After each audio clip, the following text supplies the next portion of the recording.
मित्रांनो नमस्कार. स्वयंरोजगार वार्ता या आपल्या चॅनलमध्ये परत एकदा सर्वांचं सहर्ष स्वागत करतो. अनेक लोकांच्या मनामध्ये एक आता नवीन एक भूत सुरू झाले थोडक्यात म्हणा. कारण बऱ्याच लोकांना वाटतं की कुठेतरी त्यांनी व्हिडिओ बघितलेला असतो, एखाद्यानं 10 बोकडं आणले, ते वर्षभर पाळले आणि 1 वर्षानंतर बकरी ईदला ते विकले आणि बकरी ईदला विक्री केल्यानंतर 10 बोकडातनं त्याला 10 लाख रुपये मिळाले. बऱ्याच लोकांना तो 10 लाखाचा आकडा दिसतो, पण त्याच्या पाठीमागची मेहनत किंवा त्याच्या पाठीमागचं मॅनेजमेंट हे त्या ठिकाणी दिसत नाही. आज आपण महाराष्ट्रातले शेळीपालन तज्ज्ञ सतीश रणेर सरांना विचारूया की खऱ्या अर्थानं बोकड पालनामध्ये त्या ठिकाणी लोकांना स्कोप आहे का, किंवा त्याच्यामध्ये काम करत असताना ते कसं केलं पाहिजे. नमस्कार. निलेश उबाळे सरांच्या स्वयंरोजगार वार्ता या चॅनलवरती मनापासून स्वागत तुम्हा सर्वांचं. बोकडपालन या विषयाला हात घातला म्हणून मी आवर्जून सांगू शकतो, ह्या गोष्टीवरती तुम्ही सर्वांनी फार गांभीर्याने घेणं गरजेचं आहे. वाटतं तेवढा सोपा व्यवसाय नाही आहे सर हा. जनरली काय होतं, लोकांच्या मनामध्ये एकच आहे, त्या कुठं शेळीच्या डिलिव्हरी करीत बसा, त्याचे पिल्ले लहानाचे मोठे करायला रोजबी ते सोडा, दूध पाजा, त्याची रोगराई, त्याचे संडास, त्याची सर्दी, त्याचे शेंबडं, ह्याच्यापेक्षा आणायची बोकडं मोठे करायचे आणि विकायचे. बरं, त्यांच्या डोक्यामध्ये गणित आधीच फिक्स असतं. तुम्ही ज्या गोष्टी तुमच्या डोक्यामध्ये ठेवलेल्या आहेत त्या गोष्टीनुसार चालू नका. बोकड पालनाकरता जर विचार करत असाल बोकड पालनाचा, तर ते आहे कसं हे समजून घेऊन मग तुम्हाला जमतंय का बघा. हे पिल्लू बोकड पालन करण्यासाठी जे तुम्ही बाजारातून आणायचं, जे डोक्यामध्ये भूत ठेवलेलं आहे, ते माईचं पेतं तुटल्याशिवाय आणायचं नाही.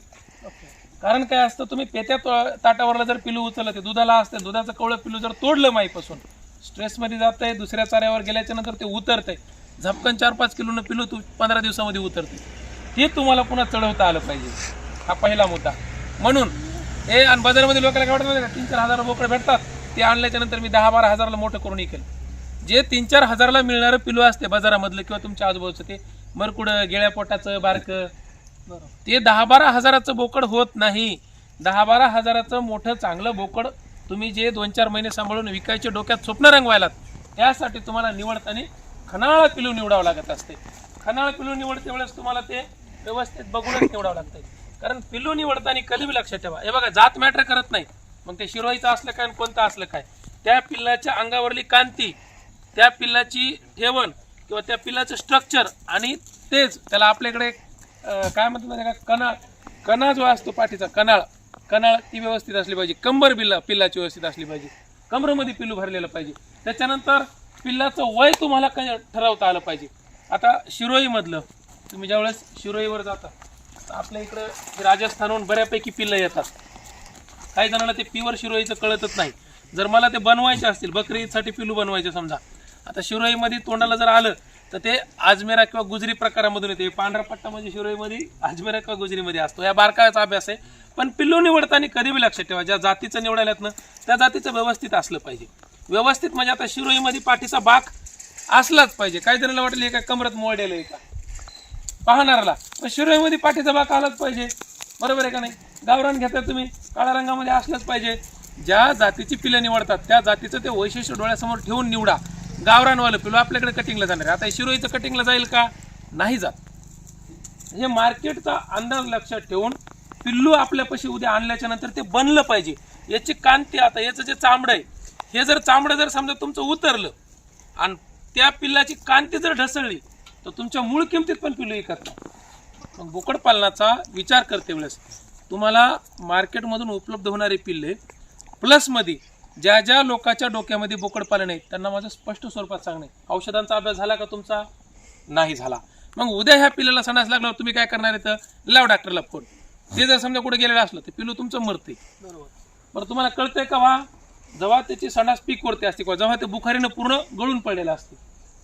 औषधांचा अभ्यास, संगोपनाचा बारीक अभ्यास, चाऱ्याचा व नियोजनाचा अभ्यास, ह्या सगळ्या गोष्टी जर तुमच्याकडे परिपूर्ण झाल्या असतात त्यावेळेस तुम्ही बोकड पालनाचा विचार करावा, असं माझं वैयक्तिक मत आहे.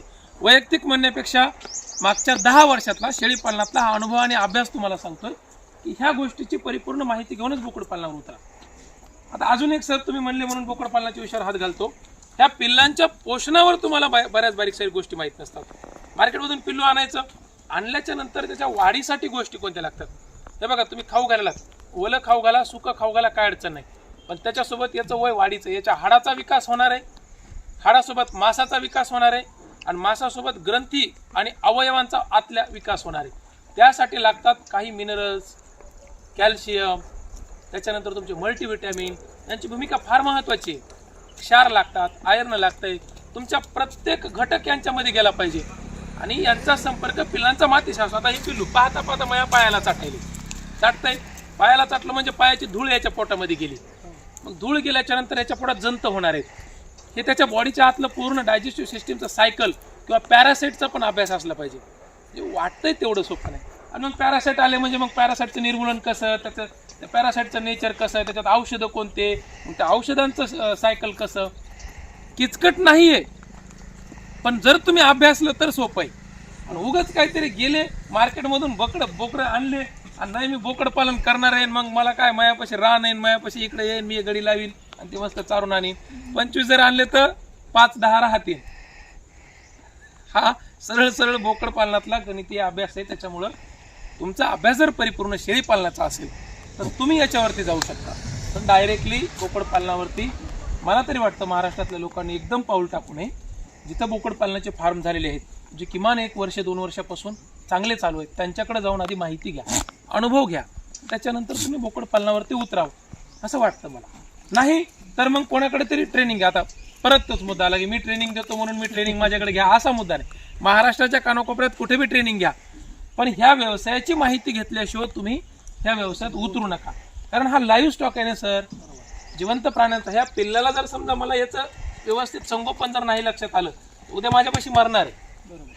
त्याच्यामुळं याचं नेचर समजून याचं संगोपन समजून उतरावं असा माझा. आणि डीपमध्ये जर पाहिजे असेल तर हे आणि प्लस माझ्या आधुनिक शेती फार्मवरती सगळ्या गोष्टी आहेत. सरांचा नंबर आहे, ज्यांना कोणाला तिकडचं ट्रेनिंग घ्यायचं असेल किंवा फार्मवरती व्हिजिट करायचं असेल किंवा त्या क्षेत्रातलं पूर्ण माहिती पाहिजे असेल तर त्यांच्याशी संपर्क करू शकता. अजून डिटेल जर पाहिजे असेल तर माझे काही आणखी व्हिडिओ मुलाखतीचे स्वयंरोजगार वार्ता या चॅनलवर टाकले, ते पण डिटेलमध्ये बघू शकतात.